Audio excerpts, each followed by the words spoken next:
Hey everyone, Mr. Smith here, and in this video lesson, we are continuing to learn about the method of elimination, but today we are using the method to solve some slightly more complex linear systems. And this is the final bit of strategy we'll need to solve any linear system. So let's get started. As a bit of an introduction, a little motivation problem, check out that linear system. So in our last video on elimination, the very first problems I gave you were ones that were set up very nicely, where the variables lined up. What I mean by that is, I might have given you a linear system like this: 5x plus 4y equals -7, and then 7x minus 4y equals 6. Something like that, where we recognized, hey, these guys match up exactly, so I can add those two equations together and eliminate a variable. But then we saw that not every linear system was like that. Sometimes we had things like say x minus 3y equals 5, and 4x minus 7y equals 10. And we'd really like to use elimination because it's a pretty slick method, but we can't add or subtract the equations right away. So what we did was we multiplied one of the equations to make something match. So if you multiply the first equation by 4, we get minus 12y equals 20. And if I just rewrite the second equation, so remember, multiplying an equation by a constant doesn't change the equation. And so by doing that, we get an equivalent linear system. And now these variables match. And I could subtract those two equations to eliminate the x's. So if you can find an easy multiplication for one equation, you can often use elimination too. But what about this one? Can you add or subtract the equations right away, like in this example? And the answer is no, because none of the variables match up, right? Is there a way to multiply one of the equations to make the variables match? Now, there is, but I would say it's not easily recognizable, or it's not possible if you just want to use whole numbers. You can multiply 2 by 1.5 to get 3, and 5 you can multiply by 0.8 to get 4, I believe. But there's no easy way without decimals or fractions. So it's neither of these cases can be easily done. So we need to modify our method one more time.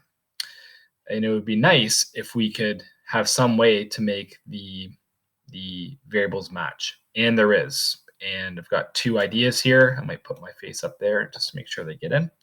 So the first key idea is something we've talked about already. You can multiply an equation by a constant, and that gives an equivalent linear system because it doesn't change the equation, so you're not changing the linear system. The second key idea is just an extension. Instead of multiplying one equation by a constant, well, we can multiply each equation by a different constant to guarantee that variables match up. Let me show you what I mean by that. So let's dive into an example. So just move my face. So the rest of our lesson, guys, is going to be doing some examples together, and then you guys getting some practice in. So, and I should say that for the lesson and some of their practice, I have given this kind of scaffolding for you guys. In practice, you'll have to get to the point where just given a linear system, you know the method and can just do it. So let's get started. So how do we match up some variables? Well, I mean, first we have to decide which variable you want to match up. And you always have a choice, so you just got to pick. Let's match the x's up. Now, how can we match the x's up? Well, I notice if I multiply equation 1 by 2 and equation 2 by 3, so just like the opposites, I'm going to guarantee myself that I match up the equations. So look what happens. So let's look at it this way. Let's multiply equation 1 by 2 and equation 2 by 3. So just multiplying by the opposite number, because that guarantees to match them up, because 3 times 2 is 6x. And let's continue equation 1, everything by 2. So 6x plus 8y equals 22. And a lot of students just like to, show that. Maybe if you didn't have the scaffolding, you could just write it like that. And then we're going to multiply equation 2 by 3, and we get 6x. That's great. 3 times 5 plus 15y, and 3 times 12 is 36. And we've matched them up, and this is guaranteed to work. If you multiply equation 1 by equation 2's constant, and equation 2 by equation 1's constant, that's guaranteed to match. It's nice. Just noticed a nice little bit of sunshine coming through my window. It makes me look rather angelic. But I digress. Let's continue. So now we've matched them up. So now it's just an easy elimination question. Do we add or subtract? Well, it's the same sign, 6x and 6x. That means we're going to subtract to eliminate the x's. Call that 1, call that 2. Now, do you want to subtract equation 1 minus equation 2 or 2 minus 1? It doesn't matter. Just pick. So here, I'm going to do equation 2 minus equation 1 because I can recognize that I'm going to get positive values. So if I do that, I get 7y, 15 minus 8, and 36 minus 22 is 14. 7y equals 14, which I know gives me y equals 2 as a solution, which is awesome. The y value is 2. And then we sub into either one of our equations. Now you can use the original equations or your multiplied equations. I would suggest always using the originals. Equation 1 looks just fine to use. So we have 3x plus 4 times, we think y is 2, equals 11. 3x plus 8 equals 11. This looks to be working out pretty good. Subtract 8 from both sides. Of course, you can shave off some steps if if things are obvious to you, like 11 minus 8. And we get x equals 1 when we divide both sides by 3. So our point of intersection of these two lines is the point 1, 2. And if you guys just digest what we've done, take it all in. Is anything we've done overly complicated? I would say no. We multiplied each equation by a number, just simple multiplications. We got a guaranteed matching linear system where we could, in this case, subtract, but sometimes you'd add. We did the subtractions. I mean, armed with the calculator, like we should probably be able to do this with mental math, but I mean, we all have a calculator, so just do some simple subtractions. And we eliminated a variable, and it was easy to find y and relatively straightforward to plug in and find x. We can all do this method. What I would say is it takes practice to know the steps and have it become second nature. So, but let's try another one together. In this one, let's match up the y's just to change things up. Okay, so and to all stay on the same page, because you always have a choice. Like in the last question, I could have matched up the y's and got the exact same answer. So you just have to choose. So just to illustrate, we have choice. What are we going to multiply equation 1 by and equation 2 by to match up the y's this time? So maybe pause the video and think about that. Unpause when you're ready. But I'm going to continue. If we multiply equation 1 by 5 and equation 2 by 2, then we're going to match things up, right? Because 5 times 2 is 10, and 2 times 5 is 10. And the y, each coefficient on y is going to be a 10. In this case, they'll both be negative 10. So what happens? We get 15x minus 10y equals 25. So that's an equivalent equation 1. And we get 8x minus 10y equals 18. And that's an equivalent equation 2. Now the variables match. Should we add or subtract? Well, it's the same sign. We should subtract. Negative 10 subtract negative 10 is 0. The y's are gone. Now, I'm going to do equation 1 minus equation 2 because I'm looking at 15 minus 8, and I recognize that will give me positive 7. So 7x equals 25 minus 18 is 7. Hey, that's great because I know that 7 times 1 is 7. Awesome. So we know the x value of our solution is 1. I think either one of those equations, they look just as easy. So I'm going to plug into equation 2 just because. So 4 times 1 minus 5y equals 9. 4 minus 5y equals 9. Let's subtract 4 from each side.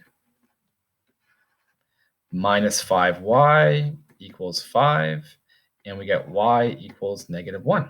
So our point of intersection, our solution to this linear system, is 1, negative 1. Not too bad. And again, I would argue nothing in here is overly complicated. There are a few steps, but every step is manageable, in my opinion. I think we can all do it. I want to just say one more time, often in my experience with this method, students just get bogged down by choice, and they have just so much choice, it kind of overwhelms some people.